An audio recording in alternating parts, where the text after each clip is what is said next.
परित्राणाय साधूनां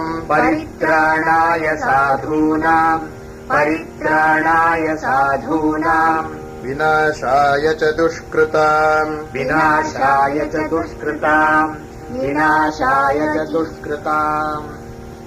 धर्म संस्थापनार्थाय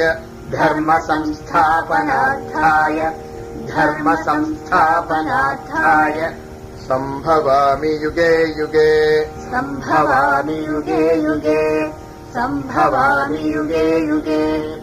आर्ता विषण्णाः शिथिलाश्च भीताः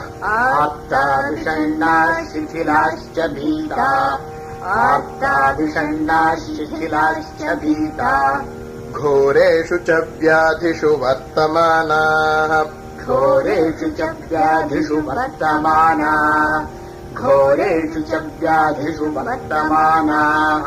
संकीर्त्य नारायण शब्दमात्रम्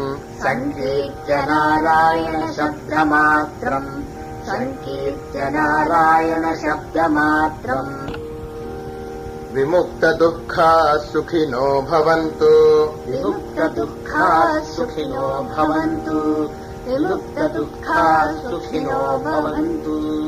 कायेन वाचा मनसेन्द्रियैर्वा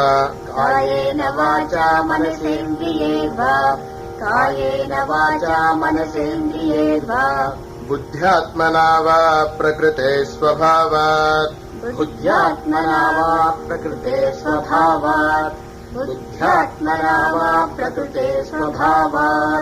करोमि यद्यत् सकलं परस्मै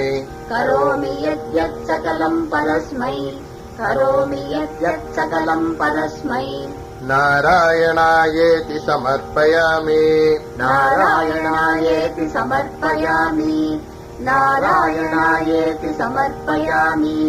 यदक्षरपदभ्रष्टम्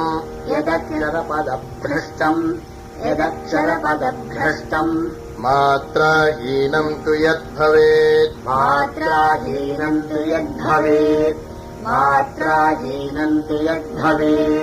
तत्सर्वं क्षम्यतां देव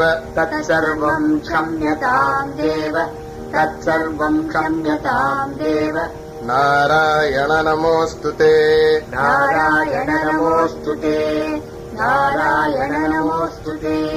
विसर्गबिन्दुमात्राणि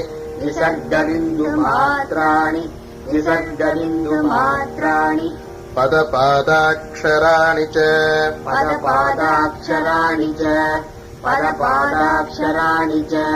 न्यूनानि चातिरिक्तानि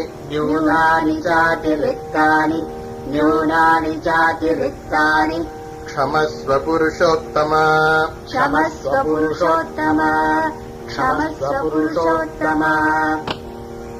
हरिः ॐ।